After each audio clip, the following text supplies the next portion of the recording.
বাংলাদেশ আসলে কখনোই ফুটবল বিশ্বকাপ খেলতে পারবে না যদি না এই খেলাকে ন্যাশনাল লেভেলে ফেমাস করা যায়। আপনি দেখবেন যতগুলো দেশে অ্যাকচুয়ালি এখন বিশ্বকাপ খেলতেছে প্রত্যেকটা দেশেই ন্যাশনাল লেভেলে ওই খেলাটা ফেমাস, বা ওই খেলাটা হচ্ছে সবাই খেলতেছে, বা ওই খেলাটা হচ্ছে ক্যাপিটালাইজড।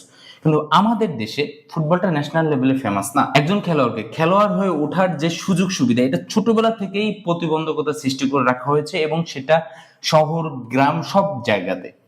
এখন আমি আমার লাইফে কিছু এক্সপিরিয়েন্স করেছি এবং আমার কিছু থটস আছে যেগুলো আমি আপনাদের কাছে শেয়ার করব। কারণ খেলাকে ক্যাপিটালাইজ করতেই হবে, এটা হচ্ছে প্রথম ব্যাপার। কারণ আজকে দেখুন মেসি রোনালদো এদের বয়স কত, সবাই 40-এর কাছাকাছি, কিন্তু দেখুন প্রত্যেকে ফ্যামিলি আছে, তারপরে হচ্ছে তাদের ছেলে মেয়ে, তারপরে হচ্ছে বাবা মা ইত্যাদি অনেক কিছু আছে। এখন এই 40-তে এসে যদি তাকে ওই পরিমাণ পে করা না হতো, তাহলে হয়তো সে 40 পর্যন্ত আহ তার খেলা কন্টিনিউ করতো না। এবং প্রত্যেকটা প্লেয়ার তাদের একটা নির্দিষ্ট পেমেন্ট থাকে এবং সেটা অনেক হাই থাকে, এবং যার কারণে তারা হচ্ছে খেলাটা কন্টিনিউ করতে পারে। কিন্তু আমাদের দেশে এই পেমেন্ট সিস্টেম বা ক্যাপিটালাইজ ব্যাপারটাই তৈরি হচ্ছে না। ন্যাশনাল লেভেলে কোন কোন কান্ট্রিতে খেলাগুলো ফেমাস এবং সেই অনুযায়ী তাদের আর্নিং বা তাদের বিজনেসেস কেমন, এই সম্পর্কে কি আমাদের কোনো ধারণা আছে? তো আমি একটু সেটা দেখাই, এবং তারপরে আমাদের দেশে ন্যাশনাল লেভেলে খেলাগুলোতে কি হচ্ছে, পাশাপাশি অ্যাকচুয়ালি আমি নিজের লাইফে যে দেখেছি যে হাই স্কুল লেভেলে স্কুল লেভেলে অনেক ভালো ভালো প্লেয়ার কেন ঝরে গিয়েছে, কি কারণে ঝরে গিয়েছে, এগুলো আমি আপনাদের কাছে একটু শেয়ার করবো। তার আগে দেখুন, যদি ন্যাশনাল লেভেলে ইউএসএ তে টপ 5 ন্যাশনাল লেভেল ফেমাস খেলাগুলো যদি দেখি, এর ভিতরে প্রথমে আসে হচ্ছে আমেরিকান ফুটবল, যেটাকে আমরা হচ্ছে এনএফএল নামে চিনি। সো এই যে একটা বল নিয়ে দৌড়ায়, আমি আমি একটু রুলও জানি না, কিন্তু অনেক সময় ফাইনাল হইলে আমি একটু দেখি, অথবা হচ্ছে তাদের উদ্বোধন অনুষ্ঠানটা দেখি। সো তারা এই লেভেলে ফেমাস করছে যে আমি একটা দূরে যেখান থেকে খেলা আমি বুঝিও না, সেখান থেকেও আমি মাঝে মাঝে দেখি। এবং এই যে এনএফএল প্লেয়ারের অনেক প্লেয়ার আছে যারা হচ্ছে অনেক মাল্টি মাল্টি মিলিয়ন ডলার কামাচ্ছে, এবং এই ইন্ডাস্ট্রিটাও অনেক ভালোভাবে কামাচ্ছে, এবং এখান থেকে স্কুল কলেজের অনেক ছেলেমেয়েরা হচ্ছে এখানে খেলতে যাচ্ছে। অথচ এটা জাস্ট একটা আমেরিকার ভিতরে একটা খেলা, কিন্তু আমরা এত দূর থেকে দেখতেছি তারা এত টাকা কামাচ্ছে কেন খেলাকে? কারণ হচ্ছে তারা ওই খেলাকে একটা মানে একটা সিস্টেমে নিয়ে গেছে, ওখান থেকে একটা আর্নিং সোর্স ক্যাপিটালাইজ সিস্টেমে নিয়ে গেছে। এখন আমাদের দেশে ওটা নিয়ে যেতে পারতে হবে যে কোনো একটা খেলাকে। তারপরে সে আমেরিকা বেসবল, বেসবল আমরা এখান থেকে আমরা আমরা বেসবলের নাম জানি, আমি কখনো বেসবল খেলি না, কিন্তু আমি I know the name actually. তারপরে বাস্কেটবল, বাস্কেটবলে তো আপনারা সবাই জানেন যে কি পরিমাণ বিলিয়নিয়ার্স আছে এবং কি পরিমাণ ফেমাস ওদের দেশে। অ্যান্ড তারপরে হকি আছে, রেসিং আছে। তো আমাদের দেশে এরকম কোনো গেমস নাই। এরপরে যদি ইউএসএ বাদ দেন, আপনি যদি ইয়াতে যান, ইউকে তে যান, সেখানেও ফুটবল তো ফেমাস, ফুটবল লিগ আছে ওদের, ক্রিকেট খেলে ওরা বিশ্বকাপ। তারপরে হচ্ছে আরো রাগবি, টেনিস, ফর্মুলা 1 ইত্যাদি অনেক গেম ওদের আছে। আমাদের কি আছে? আমাদের ন্যাশনাল লেভেলে ফেমাস কি আছে? ওকে, লেটস সি আমাদের কি আছে অ্যাকচুয়ালি। ইয়েস, ইউনো, যে আমাদের হচ্ছে ফেমাস হচ্ছে ক্রিকেট। এখন কথা হচ্ছে যে ক্রিকেটেই আপনি দেখুন, ক্রিকেটে কয়টা লোক হচ্ছে প্রপারলি লাইফ মেনটেন করতে পারছে ওই ক্রিকেটের টাকায়? 4-5 জন, 7 জন, 8 জন, 10 জনও পারছে বলে আমি মনে করতেছি না। বাকিরা সবাই মানবতার জীবনযাপন করতেছে। কেন? কারণ ওই ওই ওই সিস্টেমটার প্রবলেম হয়ে গেছে। হ্যাঁ, ক্রিকেট ফেমাস, কিন্তু এইবারে হচ্ছে ওখান থেকে টাকা আসতেছে না।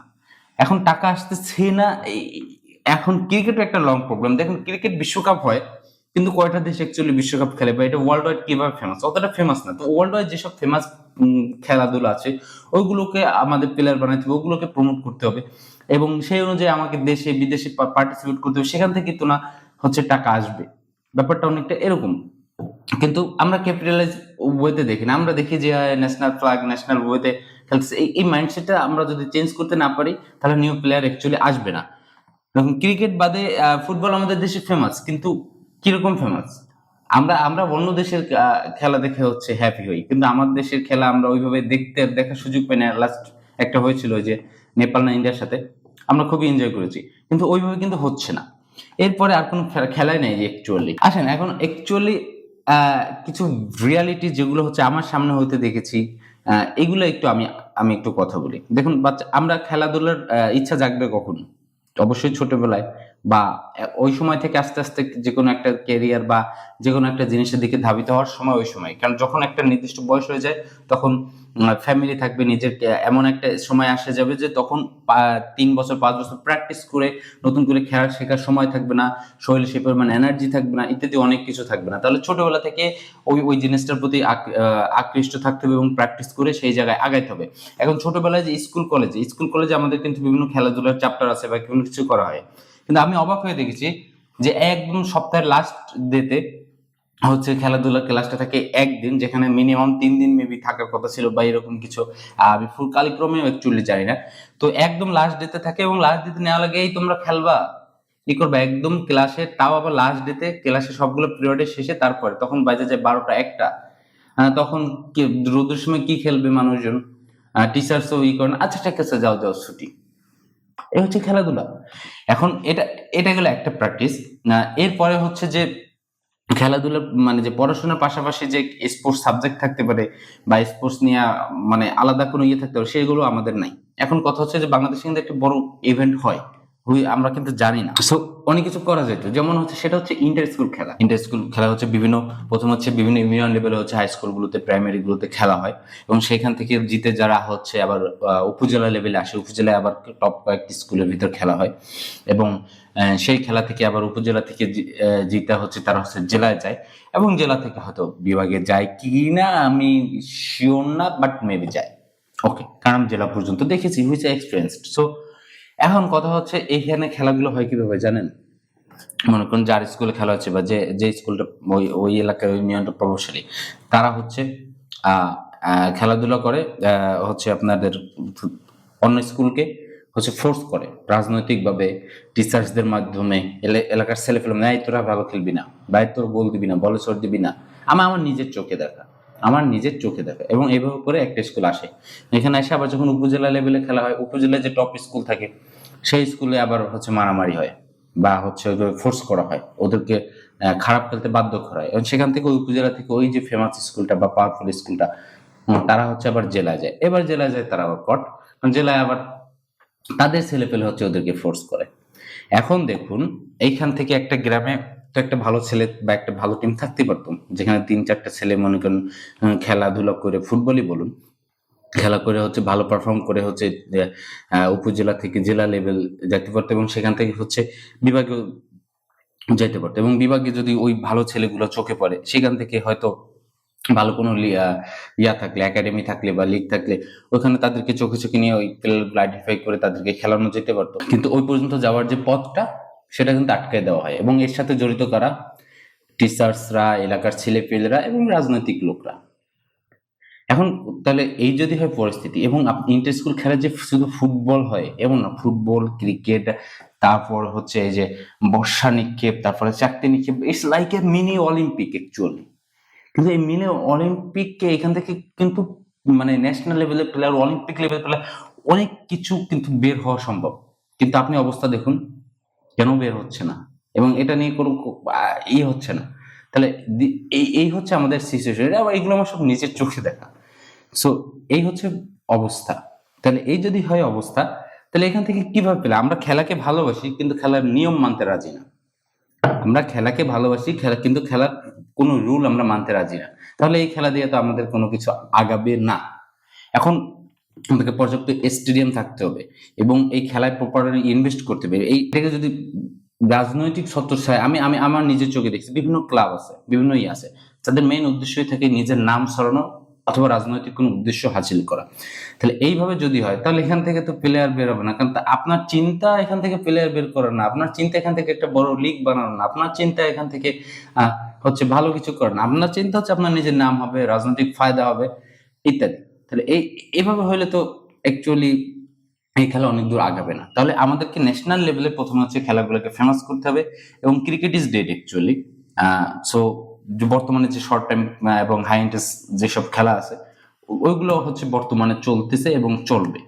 সো সেক্ষেত্রে এখন ওই হাই ইন্টেন্স খেলাগুলো কিভাবে ফেমাস করা যায় ন্যাশনাল লেভেলে, কিভাবে ক্যাপিটালাইজ করা যায়, কিভাবে করা যায়, আমাদেরকে সেই সেই চিন্তা করতে হবে এবং সেটা সরকার কি করতে হবে, পাশাপাশি অন্যরাও করবে, কিন্তু ইয়েস বিজনেসম্যানরা ক্যান ডু দ্য থিংস, কিন্তু সরকারকে সেই সুযোগটা দিতে হবে এবং এটাকে স্কুল কলেজ লেভেল থেকে আগ্রহ করতে হবে, কারণ এটা একটা বিগ ইন্ডাস্ট্রি, স্পোর্টস একটা বিগ ইন্ডাস্ট্রি।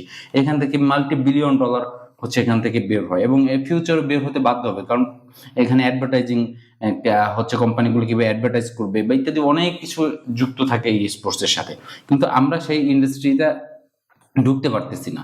সো কিভাবে প্রথমে ন্যাশনাল লেভেলে খেলাকে হচ্ছে ফেমাস করা যায় এবং তারপরে সেই খেলাকে হচ্ছে কিভাবে ইন্টারন্যাশনাল লেভেলে নিয়ে যাওয়া যায়, এর জন্য সকলের হচ্ছে একটা মানে সকলের একটা হচ্ছে সম্পৃক্ত চেষ্টায় যদি এই জিনিসটা সম্ভব হয়, কিন্তু আমি জানি না আদৌ এটা সম্ভব হবে কিনা, কারণ সম্ভব করতে হলে প্রথমে ইন্টার স্কুল লেভেলের খেলাগুলোকে হচ্ছে প্রপার ওয়েতে ঠিক করতে পারতে হবে। এরপরে হচ্ছে সেখান থেকে এখানে টিচার্সরা জড়িত, টিচার কেউ কিচ্ছু বলতেছে না, কখন কমপ্লেন দেখি আমার লাইফে আমি কখনো দেখিনি।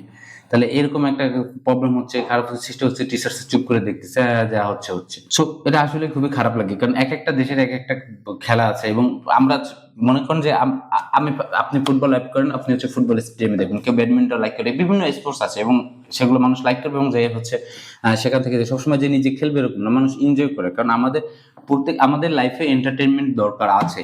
এখন সেই এন্টারটেনমেন্টটা ফেসবুক মোবাইল থেকে নিচ্ছে মানুষ। এখন বলতেছে মোবাইল আসার পর নষ্ট হয়ে গেছে, মোবাইল আসার আগেও মানুষ নষ্ট ছিল, কারণ হচ্ছে আমাদের কোনো এন্টারটেনমেন্টের কোনো জিনিস নেই, না আছে পার্ক, না আছে খেলাধুলা এনজয় করার মতো কোনো জিনিস, না আছে মুভি থিয়েটার, কোনো কিছুই নাই। তাই তার জন্য এখন মানুষ মোবাইল ব্যবহার করতেছে। So this is the reality actually. So mobile আসার পর নষ্ট হয় না, মানুষ নষ্ট হতে বাধ্য হয়েছে। আপনারা প্রপার স্টেডিয়াম দেন, প্রপার খেলাধুলার সুযোগ করে দেন, মাঠ করে দেন, করে দেন, তাহলে অবশ্যই মানুষ মোবাইলের প্রতি আসক্ত থাকবে না। সো আমি এই বছরের পর বছর এই জিনিসগুলো দেখতে এই পর্যন্ত বড় হয়েছি। হুট করে মনে হলো যাচ্ছা এই জিনিসটা একটু আমি আমার মতো করে শেয়ার করি, তো সেটাই শেয়ার করলাম। আপনাদেরও শেয়ার করা উচিত, যাতে মানুষ এই জিনিসটা যার যার নিজের এক্সপিরিয়েন্স থেকে আপনারা শেয়ার করুন, মানুষ রিয়েলিটিটা জানুক, রিয়েলিটিটা জানা খুবই দরকার। সো এটাই। আর শার্টটা দেখতে অনেকটা আর্জেন্টিনার জার্সির মতো না, বাট অ্যাকচুয়ালি আমি আর্জেন্টিনার সাপোর্টার কিনা, আচ্ছা এটা আমি পরের কোনো ভিডিওতে বলবো। But thank you very much, and অনেক আক্ষেপ থেকে এগুলো বললাম, কারণ আমি নিজে থেকে এগুলো এক্সপিরিয়েন্স করছি, আমি দেখছি। সো আমার খেলাধুলা ওইভাবে ইচ্ছা ছিল না, বাট মাঝে মাঝে মনে হয়তো ইয়েস আই লাইক ব্যাডমিন্টন, কিন্তু ব্যাডমিন্টন অ্যাকচুয়ালি ওইভাবে খেলার সুযোগ করা ওঠে নাই। সো আমার ফেভারিট খেলা হচ্ছে actually badminton. So thank you.